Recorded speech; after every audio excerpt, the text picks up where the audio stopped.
Students. Good evening ma'am. आज की इस क्लास में हम करेंगे करंट अफेयर्स। करंट अफेयर्स को कवर करेंगे आज तक, मतलब 26 अक्टूबर तक। कब से? लास्ट की क्लास में मैंने आपको 13 तारीख से 18 तारीख तक के सारे करंट अफेयर्स को कवर करवाया था। अभी मैं आपको इस क्लास में बताऊंगी 19 अक्टूबर से लेकर आज तक की डेट में ऐसी कौन सी घटना हुई है, ऐसे कौन सी कंडीशंस हमारी आई है जो हमारे एसएससी एग्जाम्स में पूछी जा सकती है हमसे डायरेक्टली और इनडायरेक्टली। मतलब वो किसी क्वेश्चन में मिक्स करके भी पूछ सकते हैं या फिर डायरेक्टली पूछ सकते हैं। जैसे एक एग्जांपल देती हूँ, लास्ट टाइम हमारे रेलवे फाइनेंस मिनिस्टर चेंज हुए थे अभी हाल ही में, पिछले हफ्ते। इस हफ्ते क्या हुआ? न्यू चीफ जस्टिस अपॉइंट हुए हैं, तो उनका क्या नाम है। तो इस तरह से ये सारी चीज़ें बहुत इंपॉर्टेंट है हमारे एग्जाम पॉइंट ऑफ व्यू से। तो प्लीज़ ध्यान से देखना और ध्यान से सुनना। उसके बाद क्लास फिनिश होने के बाद हम अगेन हर बार की तरह इस बार भी नोट्स बनाएंगे। तो चलिए शुरू करते हैं।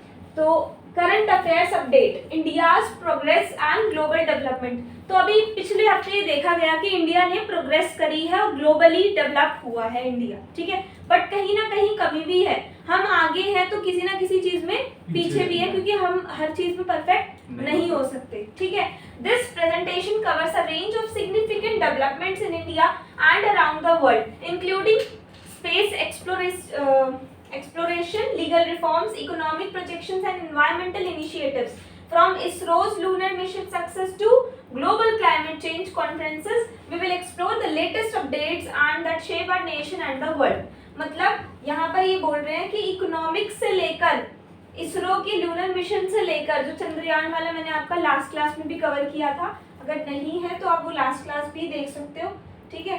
वहां से लेकर जो क्लाइमेट चेंज कॉन्फ्रेंसेस हो रही है ग्लोबली, वहां तक के सारे पॉइंट्स हमने इस प्रेजेंटेशन में कवर किए हैं, ठीक है। नंबर वन है ISRO, ISRO's lunar mission success and India's space exploration. तो इसमें हमने क्या फाइंड आउट किया कि जो अभी चंद्रयान 3 को लेकर जो भी सारे इनिशिएट्स लिए जा रहे हैं, उससे क्या हो रहा है, इनका जो मेन एम है वो है डेटा कलेक्ट करना, फ्यूचर स्पेस एक्सप्लोर। मतलब आने वाले टाइम में जो फ्यूचर में जो भी हमारा स्पेस को लेकर क्या बोलते हैं उसको, हाँ, क्लाइमेटिक मौसम, क्लाइमेटिक हो गया, और वहाँ का मतलब मून का सारा सब कुछ, जलवायु, वहाँ की क्लाइमेट कैसा, ईच एंड एवरीथिंग एनवायरनमेंट, उसको लेकर जो भी हमारी इंफॉर्मेशन हमें फ्यूचर को लेकर लेनी होगी, तो वो डेटा सारा कलेक्ट करना है। उसका एम है कि फ्यूचर में हमारा, देखो इंडिया ही वहां तक पहुंच पाया अभी, है ना। तो फ्यूचर में स्पेस को पूरा एक्सप्लोर करना कि कैसा है वो मून, कैसा है स्पेस, कैसा है।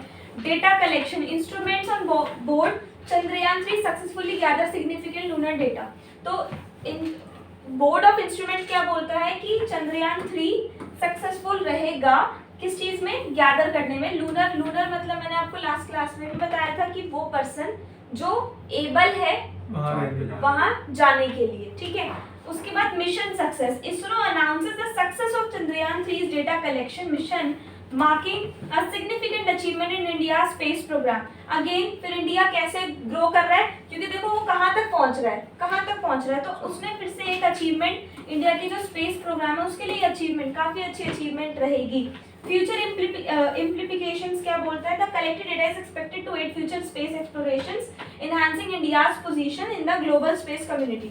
जो ये हम डेटा कलेक्ट कर रहे हैं ना, इतना आसान नहीं है। तो इससे क्या हो रहा है, इंडिया को एक अलग पोजीशन मिल रही है, इंडिया को एक अलग पोजीशन मिल रही है ग्लोबली स्पेस कम्युनिटी में, क्योंकि हर कोई कंट्री वहां तक नहीं पहुंच पा रही है। तो हमारे लिए ये अपने आप में बहुत गर्व की बात है, ठीक है। तो एक तो ये हो गया, चंद्रयान 3 को लेकर भी इस हफ्ते भी काफी बातचीत रही है। उसके बाद फिर से हम देख लेते हैं कि इंडिया की ग्लोबल रैंकिंग और सोशल चैलेंजेस क्या रहे। नंबर 1 है ग्लोबल हंगर इंडेक्स। ध्यान से देखना, इंडिया रैंक्स 107, कौन से नंबर पर है? 107वें नंबर पर है। कितने में से? 125 में से 125 में से 107वें नंबर पर इंडिया है। किसमें? हंगर इंडेक्स में। Countries in the 2024 global hunger index. अभी हमने क्या किया, ग्लोबल हंगर इंडेक्स एक पूरा डेटा चेक किया, तो हमें ये पता चला ग्लोबली पूरे वर्ल्ड में 125 में से 107वें नंबर पर हमारी कंट्री आ रही है। किस चीज में? हंगर इंडेक्स में। The government highlights improvements. हमारी गवर्नमेंट ने क्या कहा है कि भाई इम्प्रूवमेंट करो, अपने ऊपर इम्प्रूवमेंट करो। कुछ सेवरल स्टेट्स को बोला है, हाँ, सारी स्टेट्स गरीब नहीं है। इंडिया की कुछ स्टेट्स को बोला है कि अपने ऊपर इम्प्रूवमेंट करो, स्टेट गवर्नमेंट को इस पे काम करने की जरूरत है, but emphasizes that work is needed to be tackle child mail nutrition.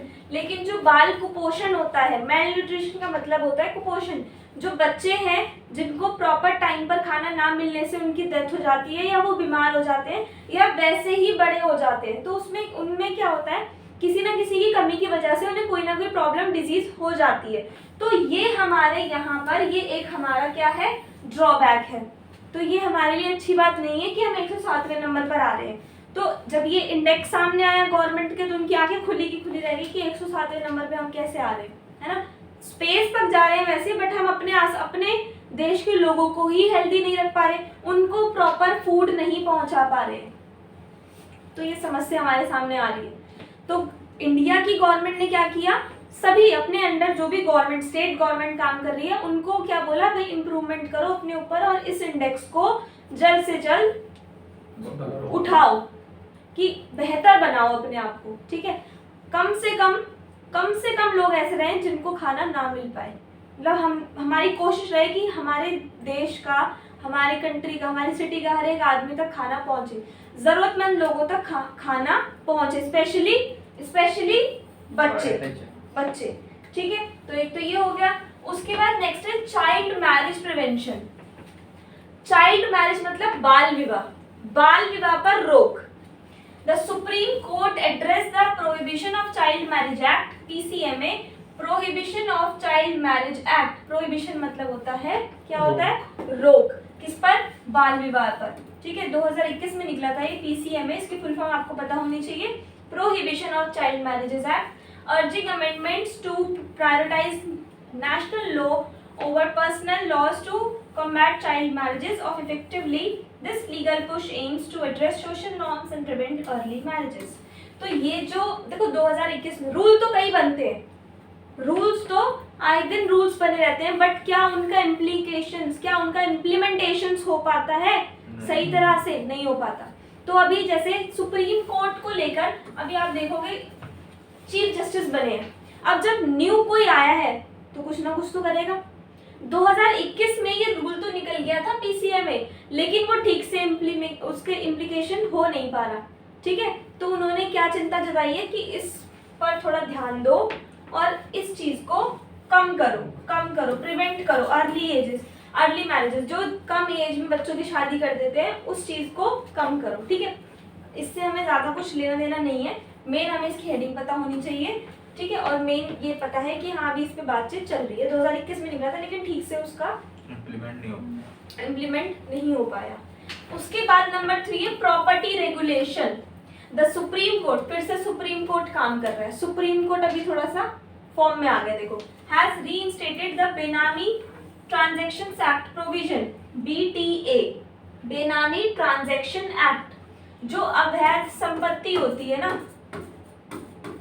अवैध संपत्ति, उसको रोकने के लिए ये बोल रहे हैं, allowing cases of affected by the 2022 judgment to be reconsidered. This will reinforce efforts to control unregistered property holdings and prevent financial misuse. Registered नहीं है प्रॉपर्टी बट फिर भी रह रहे लोग, कब्जा कर लेते हैं, तो जो अवैध संपत्ति है उस पर रोक लगाई जाए, उसको थोड़ा सा जो डिपार्टमेंट्स है वो थोड़ा सा ध्यान दे, उसको समझ आ रहा है। तो ये चीजें हुई है, ठीक है। उसके बाद नेक्स्ट है number 4, environmental initiatives and climate action, Odisha green climate fund. अब ये क्या है, the state of Odisha has secured financial aid from the green climate fund for initiatives against climate change impact on vulnerable coastal communities. Coastal का मतलब होता है तटीय, मतलब ऐसी जगह जो पानी के किनारे हो, ठीक है, ऐसी जगह जो पानी के किनारे हो। तो जो ऐसी जगह है, उड़ीसा ने क्या किया, उड़ीसा सिर्फ एक उड़ीसा है और किसी का नाम नहीं है यहाँ पर, has secured financial aid from the green climate fund for initiatives against climate change impact. Orissa का जो क्लाइमेट था उससे उसने उसको क्लाइमेट को चेंज किया ग्रीन क्लाइमेट में। ग्रीन मतलब अब उसने अपने क्लाइमेट को सुधार लिया, अपनी जलवायु को सुधार लिया with the help of technologies. किसने, सिर्फ उड़ीसा ने। मतलब इससे ये निकल के आता है कि उड़ीसा की जो गवर्नमेंट है वो काम कर रही है, उड़ीसा की, भाई लोग तो नहीं कर रहे ना, कर तो गवर्नमेंट ही रही है, पैसा तो गवर्नमेंट ही लगाती है, ठीक है। उसके बाद सेकंड है global climate change conference, the 30th conference of the parties. कौन सी? 30वीं कॉन्फ्रेंस हुई पार्टीज की, इसको शॉर्ट नाम दे दिया COP30, Conference of Parties to the United Nation Framework Convention on Climate Change is scheduled to be held in Rio de Janeiro, Brazil in November 2024 aiming to strengthen global climate action। अब ये क्या है? ये एक conference हो रही है, कौन सी? 30वीं कॉन्फ्रेंस है, 29 हो चुकी है, 30th कॉन्फ्रेंस है। किस चीज को लेकर है ये है ग्लोबल, पूरे वर्ल्ड का क्लाइमेट एक्शन। मतलब देखो इंडिया है, हम भी कुछ ऐसे काम करते हैं जिससे क्लाइमेट खराब होता है कहीं ना कहीं, तो ऐसे हर कंट्री का अपना अपना कंट्रीब्यूशन है। जो पूरी अर्थ का क्लाइमेट है वो किससे बना है? सभी कंट्रीज से मिलकर। तो एक के काम करने या ना करने से बात नहीं बनेगी, सबको इसमें मिलजुल कर बात करनी पड़ेगी। कॉन्फ्रेंस तो ये जो संस्था है कौन सी? UNFCCC, इसने क्या बोला है कि यहाँ पर हम एक मीटिंग करते हैं, कहाँ पर? ब्राजील में, ब्राजील के रियो डी जेनेरियो में, आपने शायद नाम सुना होगा। यहाँ मीटिंग करते हैं नवंबर यानी नेक्स्ट मंथ में, ताकि हम अपने ग्लोबल क्लाइमेट एक्शन को मजबूत कर सके, ठीक है। कुछ ऐसी स्ट्रैटेजीज लेकर आएंगे, उनको इम्प्लीमेंट करेंगे और अपने ग्लोबल को मतलब अपने क्लाइमेट को सुधारेंगे। उसके बाद है WHO ने मलेरिया की रिपोर्ट जारी करी। The WHO annual malaria report indicates a decline, कमी हो गई किसमें? Global malaria cases. ग्लोबल मतलब जहां ग्लोबल वर्ड आ जाए, ग्लोबल मतलब पूरे वर्ल्ड में, ठीक है। पूरे वर्ल्ड में जो मलेरिया के केसेस है वो क्या हो गए?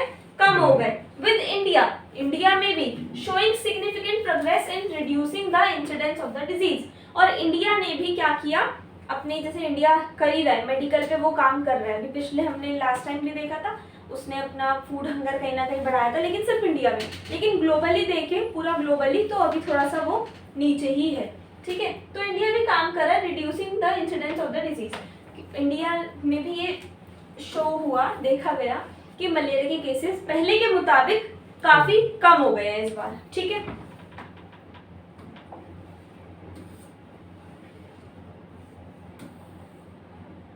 उसके बाद नेक्स्ट है India's economic outlook and growth projection. अब देखो इंडिया का जो इकोनॉमिक है, इकोनॉमिक यानी जहां इकोनॉमिक वर्ड आ जाए वहां मतलब पैसे से है, ठीक है, पैसा। IMF प्रोजेक्शन, IMF का मतलब होता है international monetary fund, has projected India's economic growth at 6.5% for the fiscal year 2024 to 25। 2024 से लेकर 2025 तक का जो इकोनॉमिक ग्रोथ रेट है वो कितना आ गया? 6.5 है, मतलब बढ़ी है। 6.5 से बढ़ गई इकोनॉमी, ये हमारे लिए अच्छी बात है, ये हमारे लिए एक पॉजिटिव बात है, ठीक है। उसके बाद है key drivers, robust domestic demand and structural reforms are cited as key drivers for the Indian economic growth. जो डोमेस्टिक डिमांड हुई, डोमेस्टिक का मतलब होता है, क्या होता है डोमेस्टिक का मतलब? इंडियन जो भी डोमेस्टिक मतलब हमारे से बनी हुई, हमारी मतलब इंडियन चीज़ें। जैसे मैं लास्ट टाइम आपको बता रही थी कि ब्रिटिशर्स आए, उन्होंने हमारी चीज़ें बहुत अच्छी थी, तो वो उसलिए रेल का उन्होंने इन्वेंट किया था कि वो हमारा रॉ मटेरियल ले जा सके और महंगा करके वहाँ बेचे। तो अभी क्या हुआ, हमने डोमेस्टिक डिमांड ज़्यादा करी, डोमेस्टिक डिमांड करी तो किसकी इकोनॉमिक बढ़ेगी? इंडिया की। हम अपना ही सामान ले रहे हैं, उन अपनों को ही पैसे दे रहे हैं, तो हमारी इकोनॉमी बढ़ी। क्यों बढ़ी? इससे बढ़ी, ठीक है। ग्लोबल कॉन्टेक्स्ट क्या कहता है? India's growth projection stands out amidst global economic challenges, positioning the country as a significant player in the world economy। तो पूरी वर्ल्ड इकोनॉमी में भी हमारा काफी अच्छा एक रैंक बन के आया। Future implications, the projected growth rate suggests potential for increased investment and economic opportunities in various sectors।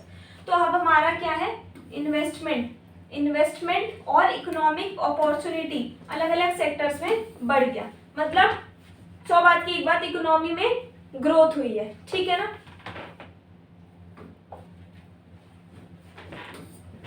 उसके बाद नेक्स्ट मेन पॉइंट देखो, ये इंपॉर्टेंट है, नाम पूछ लेंगे सीधा सीधा नाम पूछ लेंगे आपसे। जुडिशियल अपॉइंटमेंट्स हुई है, judicial appointments and legal developments. New chief justice appointed, justice Sanjiv Khanna, क्या नाम है? Sanjiv Khanna has been appointed as the 50th Chief Justice of India.